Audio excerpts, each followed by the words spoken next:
The Nordic people understood the power of vibration in magic. The Sedona takes her sacred seat in the middle of the crowd. Holding her staff, she starts to sing the song of spirit.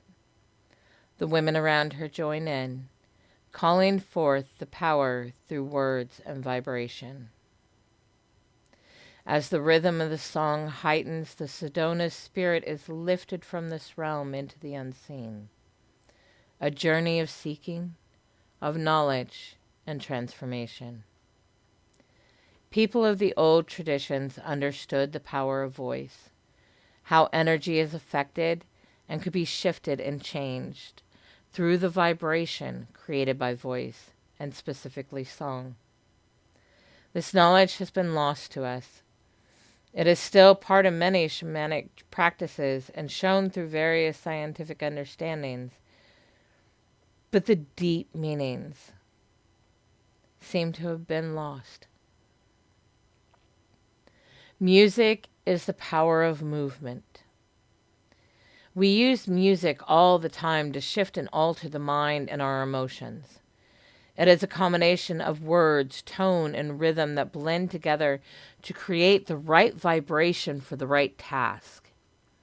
If you're feeling down, you can listen to upbeat and energetic music.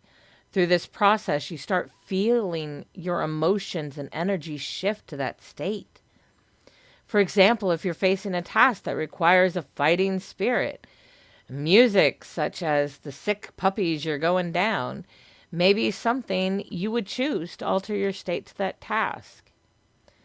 Our ancestors understood the power of vibration in music, and so do we, even if we don't consciously recognize it all the time. In my experience with Kari, Nordic magic is heavily rooted in the relationship with vibration of the voice.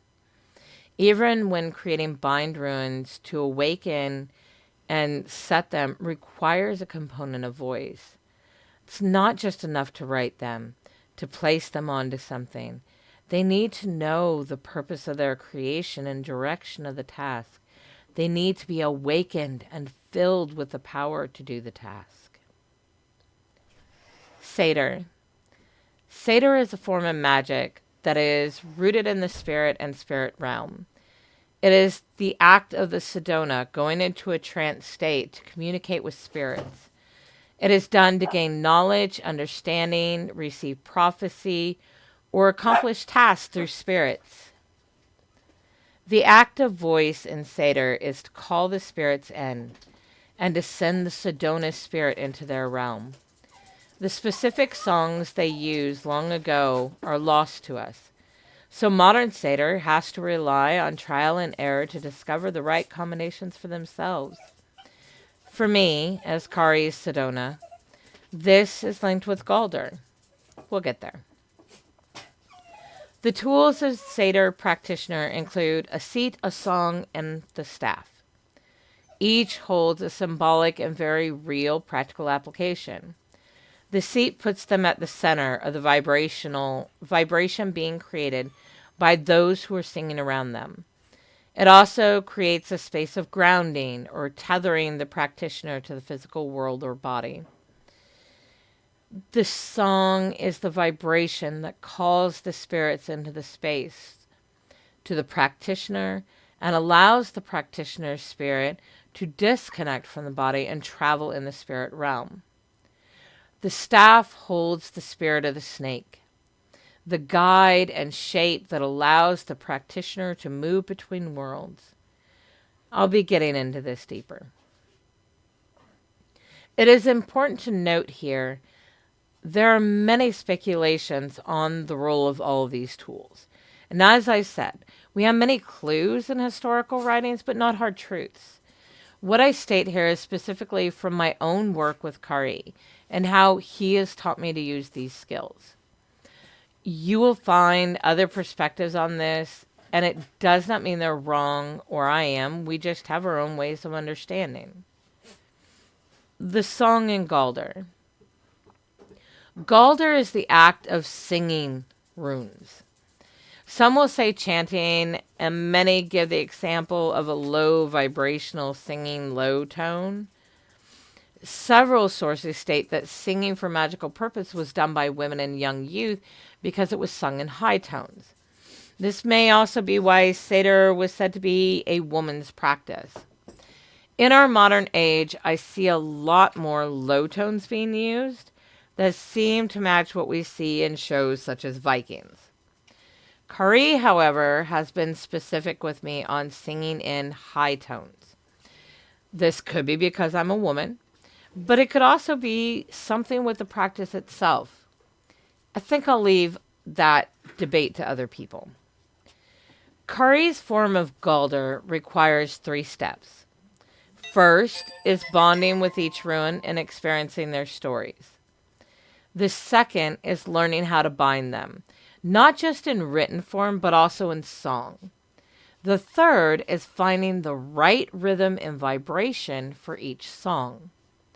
In the end, what you have created is Galdr, the song to create or to destroy, to call in or to banish.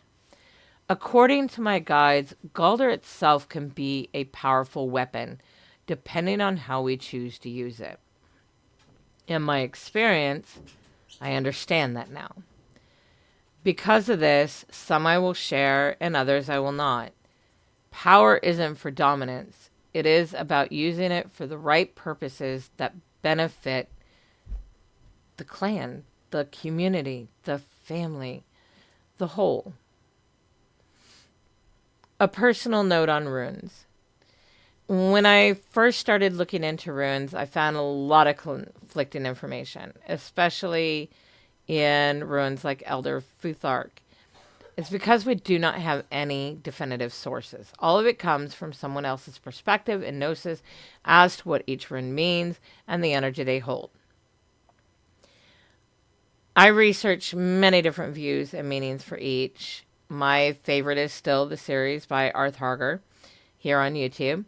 In the end, though, I decided to let my own guides tell me the stories of each rune, what they mean, and how to use them. I did a special kind of rune journey, which gave them the space to pass on their stories. I have many similarities, energy-wise, in what my guides gave me with the Elder Futhark and between all the variations I found, but the depth and stories within them has been very specific to my path. With this in mind, I highly encourage adding this kind of aspect into your own rune exploration. Do your own rune journey. Give time and space for your guides to show their interpretations and stories of the runes. If you're interested in what that looks like, I am sure I've put a video on here at some point, or they're in the book. Kari and Nordic god of voice and wind. I'll put it at the end.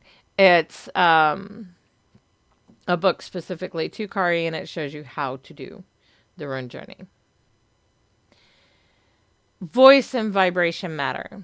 If you have not seen the studies done by Dr. Emoto on the power of vibration and words on water, I highly suggest you check it out. It really changes the understanding of words and the effect of vibration, giving us some really important concepts that directly relate to spiritual and magical practices. It is clear that our voice and the vibration we use has great power, perhaps even a core aspect of all magical practice. I'll let you be the judge on that one, though. For me and my work with Kari, runes, and now specifically soul runes is what I work with, binding them, galdering them, it all works together, each having their own role, but interconnected in my practices. This is not going to be the same for everyone, but perhaps who is guiding us in our work has something to do with that. What I know for sure, voice and vibration hold a unique key in magical practice. What are all your thoughts on all this? How do you use your runes? What runes do you use? How do you use your voice? I'd love to hear about your own experiences and how these practices work for you.